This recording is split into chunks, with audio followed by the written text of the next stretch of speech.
Every evening, an old man walked slowly into a small book cafe. His back was bent, his clothes worn, but he always carried the same old book and chose the same window seat. He ordered just one black coffee. The young waitress placed it down with a smile, saying, "Your coffee, sir." For him, that small kindness was everything. One evening, a group of college boys laughed at him.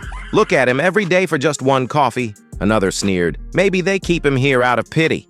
Their laughter cut through the room, but the old man stayed silent. His silence said more than their words. The waitress stepped forward. "This cafe doesn't serve pity.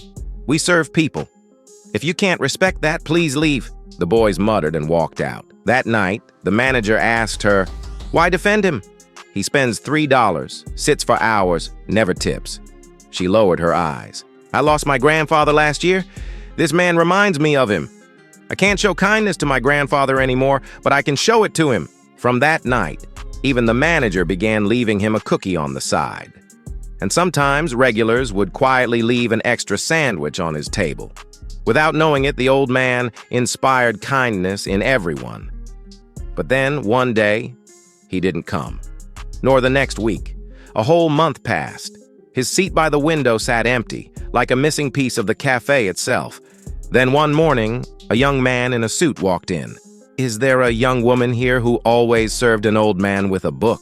The waitress froze. "Yes, that was me." His eyes softened. "He was my father. He passed away last week. Before leaving, he asked me to give you this." He handed her a small box. Inside was the old book. On the first page, in shaky handwriting, were the words, "Your kindness gave me strength in my final days.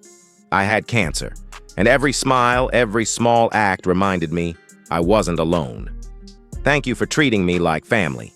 Between the pages was a check for $70,000. Her tears fell as she pressed the book to her chest. Then the young man turned to the manager. "My father asked me to thank this cafe too. He said this was his only home. He left enough to cover the rent here for 10 years, so no one is ever turned away for having too little." The cafe stood silent. The man mocked for a $3 coffee had left behind a legacy of love. Kindness costs nothing, but it can change everything. Like this video, subscribe, and share your own story of kindness in the comments.